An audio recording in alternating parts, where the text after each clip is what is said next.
ಎಲ್ರಿಗೂ ನಮಸ್ಕಾರ. ನೀವು ನೋಡ್ತಾ ಇದ್ದೀರಾ ಸುದ್ದಿ ಸಮಯ ನ್ಯೂಸ್ ಚಾನಲ್. ಇದು ಡೆನ್ ನೆಟ್ವರ್ಕ್. ನಾನು ಮಹರ್ದೊಡ್ಡ ಕುಳಗಿ. ಮತ್ತೆ ಒಂದಿಷ್ಟು ಹೊಸ ಸುದ್ದಿಗಳನ್ನು ತೆಗೆದುಕೊಂಡು ನಾವು ನಿಮ್ಮ ಮುಂದೆ ಬರ್ತಾ ಇದ್ದೀವಿ. ಈ ದಿನದ ಪ್ರಮುಖ ಹೆಡ್ಲೈನ್ಸ್ಗಳನ್ನು ನೋಡ್ಕೊಂಡು ಬರೋಣ. ರಾಜ್ಯ ಸಂಘದವರಿಗೆ ಪತ್ರಕರ್ತರೇ ಹೈಕಮಾಂಡ್, ಒಬ್ಬರಿಗೊಬ್ಬರು ಅನುಸರಿಸಿಕೊಂಡು ಹೋಗುವಂತೆ ರಾಜ್ಯಾಧ್ಯಕ್ಷ ಶಿವಾನಂದ ತಗಡೂರು ಸಲಹೆ. ಪತ್ರಕರ್ತರ ಬೇಡಿಕೆಗಳನ್ನು ಸಾಧ್ಯವಾದಷ್ಟು ಈಡೇರಿಸಲು ಪ್ರಯತ್ನ ಮಾಡುವೆ ಸಚಿವ ಈಶ್ವರ್ ಖಂಡ್ರೆ. ಅಧ್ಯಕ್ಷರಾಗಿ ಆಯ್ಕೆ ಮಾಡಿದ್ದಕ್ಕೆ ಕೃತಜ್ಞತೆ ಸಲ್ಲಿಸಿದ ಆನಂದ್ ದೇವಪ್ಪ.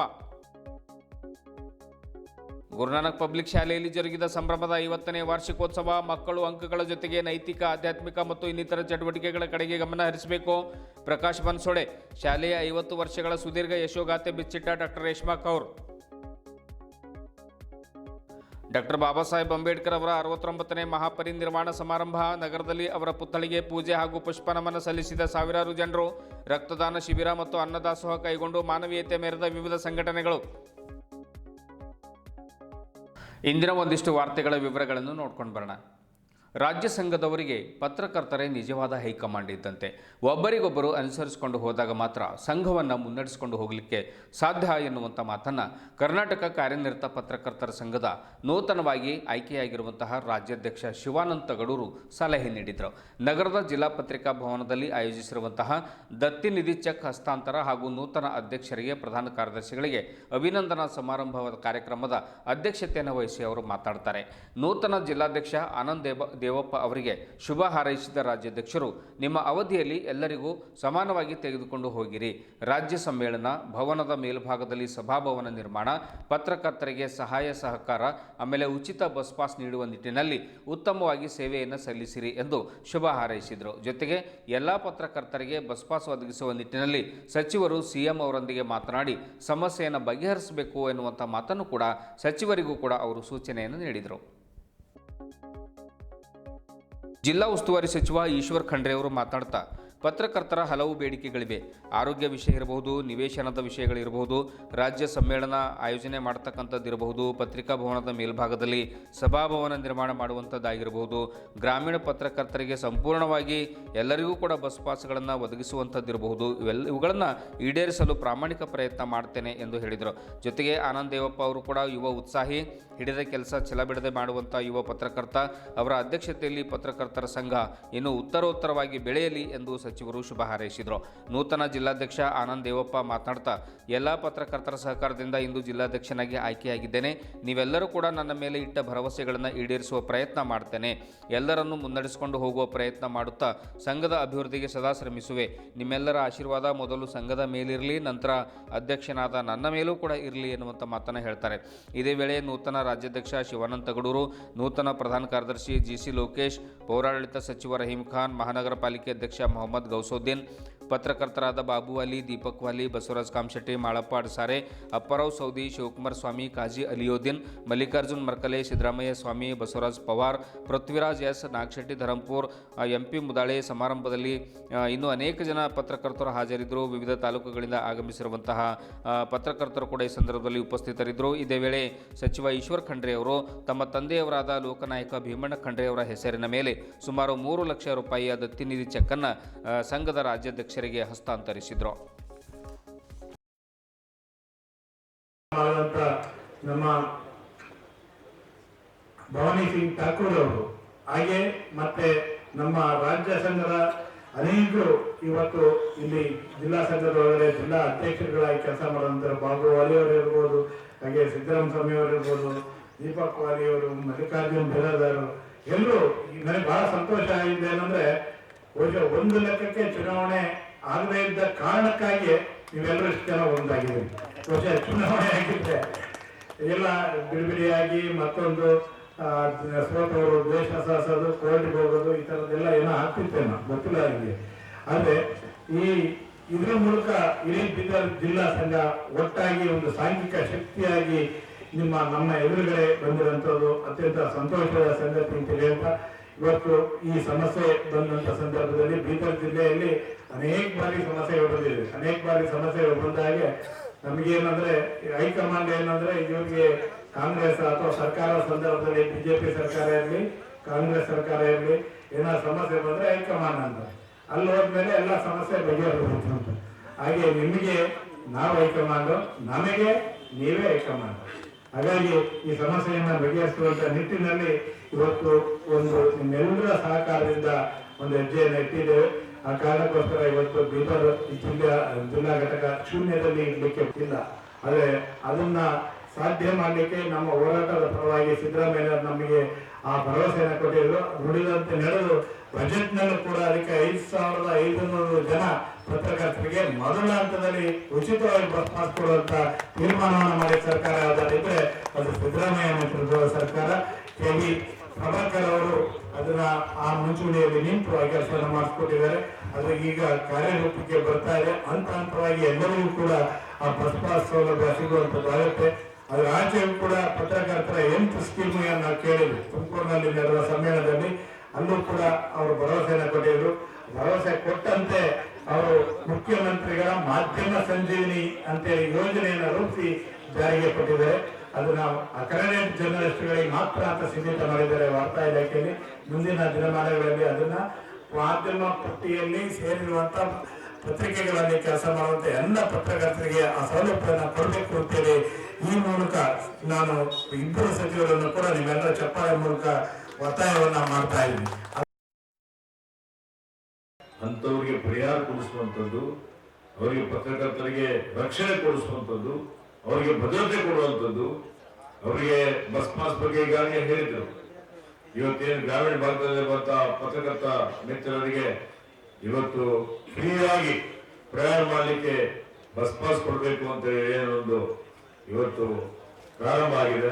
ಅದ್ರ ಜೊತೆಲಿ ಇನ್ನೂ ಅನೇಕ ಅವರ ಆರೋಗ್ಯದ ಬಗ್ಗೆ ಬಹಳಷ್ಟು ಅವರು ಸೇವೆಯನ್ನು ಮಾಡಿದ್ದಾರೆ. ಮತ್ತು ವಿಶೇಷವಾಗಿ ಕಲ್ಯಾಣ ಕರ್ನಾಟಕದಲ್ಲಿ ನಮ್ಮ ಭಾಗದಲ್ಲಿ ನೋಡಿ ಇವತ್ತು ಅವರು ಸುಮಾರು ಸಲ ಬ್ಯಾಂಗ್ಳೂರು ಮೈಸೂರು ಭಾಗದಲ್ಲಿ ನಮ್ಮ ಭಾಗದಲ್ಲಿ ಬರೋದೇ ಬಹಳ ಕಷ್ಟ. ಆದ್ರೆ ತಗಡೂರವರು ಮೊನ್ನೆನೂ ಒಂದು ಕಾರ್ಯಕ್ರಮಕ್ಕೆ ಇವತ್ತು ಪತ್ರಿಕಾ ದಿನಾಚರಣೆ ಆಚರಿಸ್ತೀವಿ ಅಂತ ಹೇಳಿದಾಗ ಇಲ್ಲಿ ಆಗಮಿಸಿದ್ರು. ನಾನು ಬಂದಿದ್ದೆ, ಪ್ರಭಾಕರ್ ಅವರು ಬಂದಿದ್ರು. ಅದೇ ರೀತಿಯಲ್ಲಿ ನಿರಂತರವಾಗಿ ನಮ್ಮ ಸಂಪರ್ಕದಲ್ಲೂ ಇರ್ತಾರೆ. ಈಗ ಮೊನ್ನೆ 24 ನವೆಂಬರ್ಗೆ ಬೆಂಗಳೂರಿನಲ್ಲಿ ನೂತನವಾಗಿ ಅವರೇನು ಆಯ್ಕೆಯಾಗಿದ್ದಾರೆ. ಹೀಗಾಗಿ ಅವರ ಪದಾಧಿಕಾರಿಗಳ ಪದಗ್ರಹಣ ಕಾರ್ಯಕ್ರಮ ಇತ್ತು. ಪದಗ್ರಹಣ ಕಾರ್ಯಕ್ರಮದ ಉದ್ಘಾಟನೆಗಾಗಿ ನನಗೆ ಆಹ್ವಾನ ಮಾಡಿದ್ರು. ಅದರಲ್ಲಿ ನಾನು ಹೋಗಿದ್ದೆ. ಅಂದ್ರೆ ಅವರಿಗೆ ಈ ಭಾಗದ ಬಗ್ಗೆ ಬಹಳ ಕಳಕಳಿ ಇದೆ. ಹೀಗಾಗಿ ಅವರಿಗೆ ವಿಶೇಷವಾಗಿ ನನ್ನ ಪರವಾಗಿ ಸ್ವಾಗತ ಮಾಡಿ 3ನೇ ಸಲ ಅವರು ಕಾರ್ಯನಿರತ ಪತ್ರಕರ್ತರ ಸಂಘದ ರಾಜ್ಯ ಘಟಕದ ಅಧ್ಯಕ್ಷರಾಗಿದ್ದಕ್ಕಾಗಿ ಹಾರ್ದಿಕ ಅಭಿನಂದನೆ ಮತ್ತು ಶುಭಾಶಯವನ್ನು ಕೊಡ್ತಾರೆ.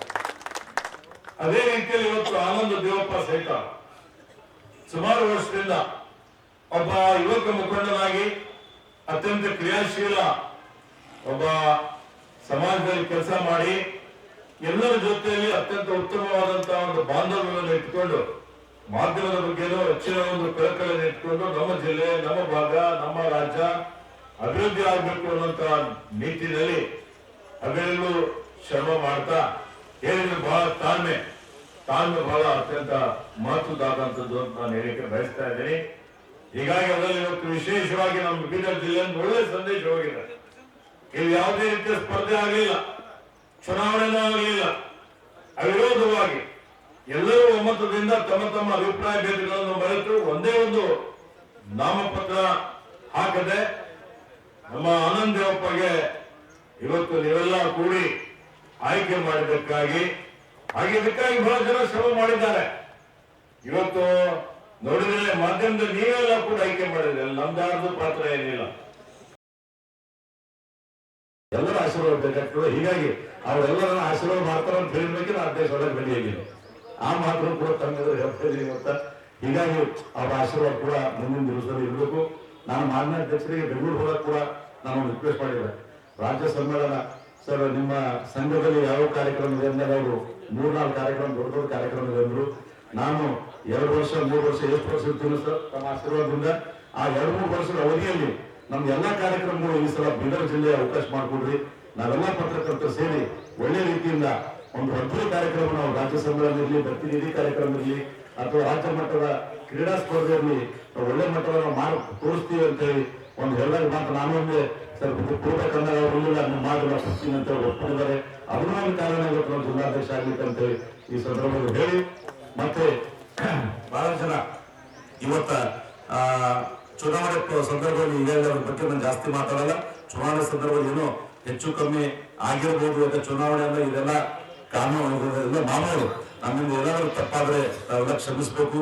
ಮುಂದೆ ಬರುವಂತ ದಿನಗಳಲ್ಲಿ ಪ್ರಾಮಾಣಿಕವಾಗಿ ನಾನು ಯಾವುದೇ ಹುದ್ದೆಯಲ್ಲಿದ್ದಾಗ ತಾವು ನೋಡಿರ್ಬೋದು, ನಾನು ರಾಜ್ಯ ಕಾರ್ಯಕಾರಿಣಿ ಸಮಿತಿ ಸದಸ್ಯರನ್ನು ಕೆಲಸ ಮಾಡಿದ್ದೀನಿ, ರಾಷ್ಟ್ರ ಕಾರ್ಯಕಾರಿಣಿ ಸಮಿತಿ ಸದಸ್ಯರನ್ನು ಕೆಲಸ ಮಾಡಿದ್ದೀನಿ, ನಾನು ಸಂಘದಲ್ಲಿ ಸುಮಾರು ವರ್ಷ ಕೆಲಸ ಮಾಡ್ತಾ ಇದ್ದೀನಿ.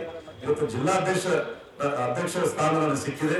ನಾನು ಪ್ರಾಮಾಣಿಕವಾಗಿ ಎಲ್ಲರಿಗೆ ಸಹೋದರ ಭಾವದಿಂದ ಎಲ್ಲ ಪತ್ರಕರ್ತರಿಗೆ ಎಲ್ಲರಿಂದ ಒಂದು ದೊಡ್ಡ ಹಾಲನ್ನು ಕಟ್ಟಿಸ್ಕೊಟ್ಟಿದ್ದಾರೆ ಸರ್. ತಮ್ಮ ಆಶೀರ್ವಾದದ ಮೇಲೆ ಒಂದು ದೊಡ್ಡ ಹಾಲ್ ಕಟ್ಸೋಣ ಅಂತೇಳಿ, ಅದೊಂದೇ ನಿವೇಶನ ಇರ್ಬೋದು, ಕೋಆಪರೇಟಿವ್ ಬ್ಯಾಂಕ್ ಇತ್ತ ಬಹಳಷ್ಟು ಜನ ನನಗೆ ಮಾತಾಡಿದಾಗ ಅದು ಮಾಡೋಣ ಇದನ್ನು ಮಾಡೋಣ ಅಂತ ಹೇಳ್ತಾ ಇರ್ತಾರೆ. ಒಂದೇ ದಿವಸ ಎಲ್ಲ ಮಾಡ್ಲಿಕ್ಕಾಗಲ್ಲ, ಹಂತ ಹಂತವಾಗಿ ತಮ್ಮೆಲ್ಲರ ಸಹಕಾರ ಇದ್ರೆ, ಯಾಕಂದ್ರೆ ಒಬ್ಬರ ಕೈಲಿ ಏನು ಮಾಡಕ್ಕಾಗಲ್ಲ. ಇವತ್ತ ಯಾವುದೇ ಅಧ್ಯಕ್ಷ ಸ್ಥಾನ ಇರಲಿ, ಮುಖ್ಯಮಂತ್ರಿ ಸ್ಥಾನ ಇರಲಿ, ಏನೇ ಇದ್ರು ಕೂಡ ಎಲ್ಲ ಒಂದು ಟೀಮ್ ಇದ್ರೆ ಮಾಡ್ಬೇಕಾಗ್ತದೆ. ತಾವೆಲ್ಲ ಸಹಕಾರ ಮಾಡ್ಬೇಕಂತ ಹೇಳಿ ಇವತ್ತೆಲ್ಲ ತಾಲೂಕರಿಂದ ತಾವೆಲ್ಲ ಬಂದಿದ್ದೀರಿ, ಒಳ್ಳೆ ರೀತಿ ಕಾರ್ಯಕ್ರಮದಲ್ಲಿ ಭಾಗವಹಿಸಿದಿರಿ.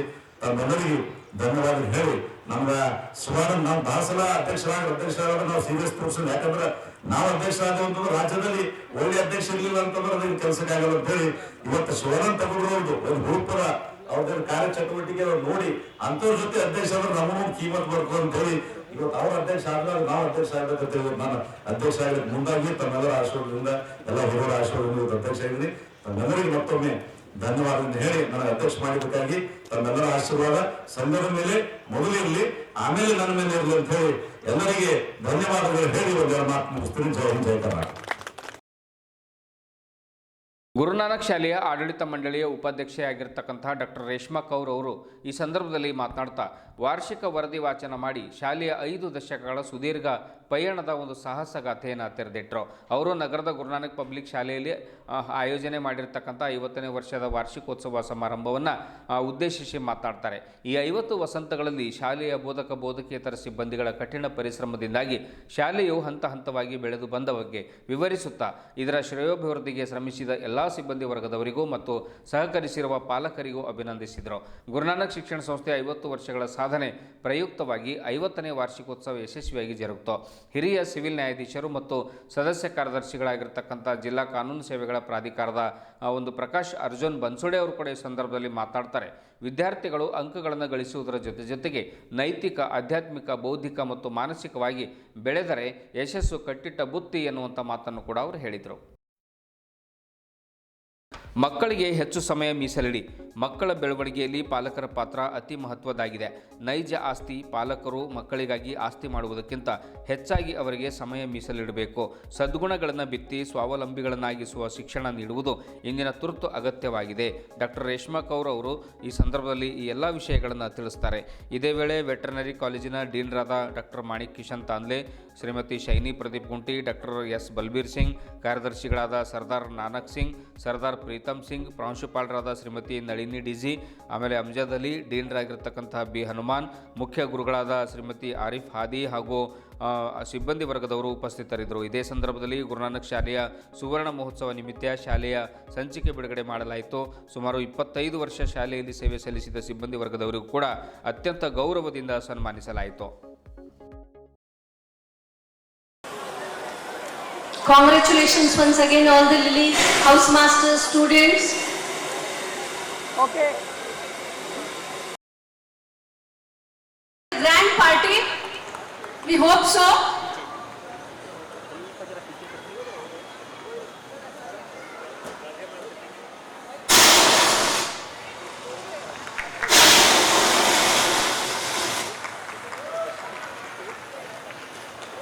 ये कागज के फूल नहीं भाई, ये तो हमारे तोहफों की दिल की सलामी है. कबूल की.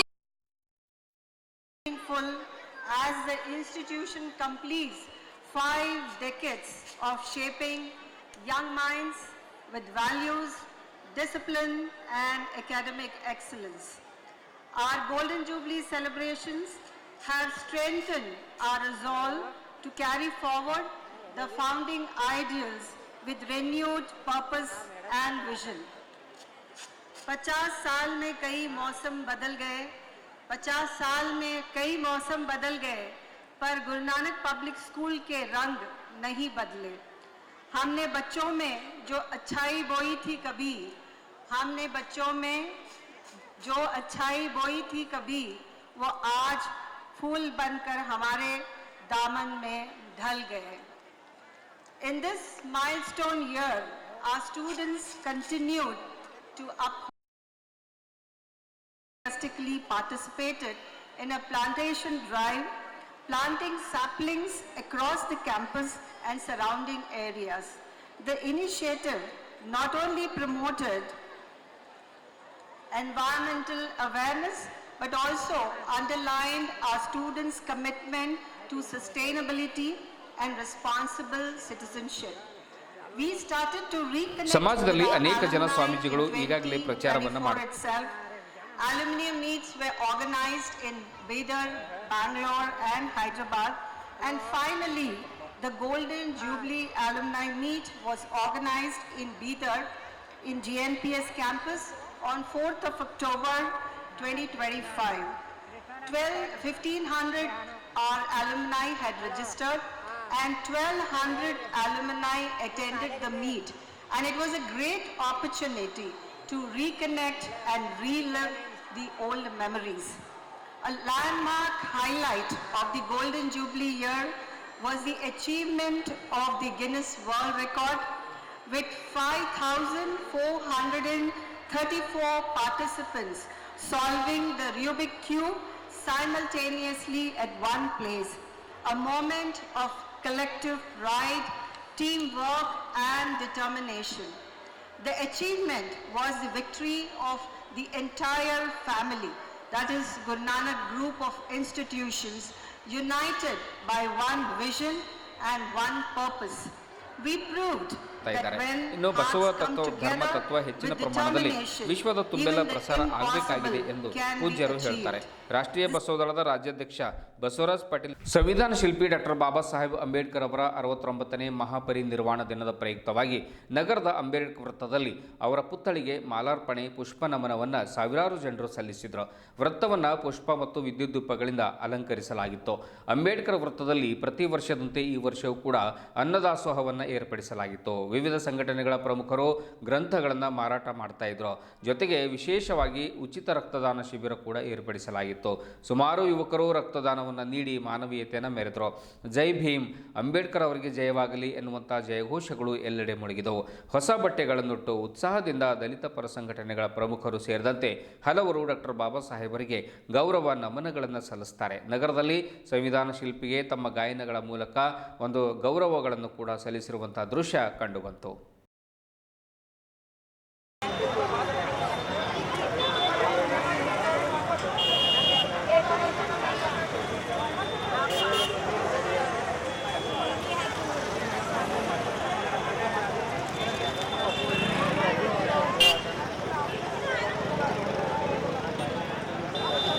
ಶಿವಪುರ ಯಾತ್ರೆಗೆ ಚಾಲನೆಯನ್ನು ನೀಡಿ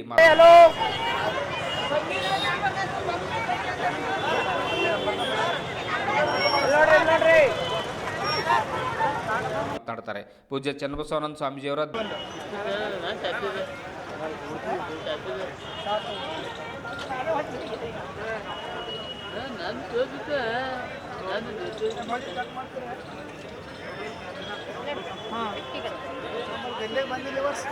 ದಿವ್ಯ ನೇತೃತ್ವದಲ್ಲಿ ನಡೀತಾ ಇರುವಂಥ ಈ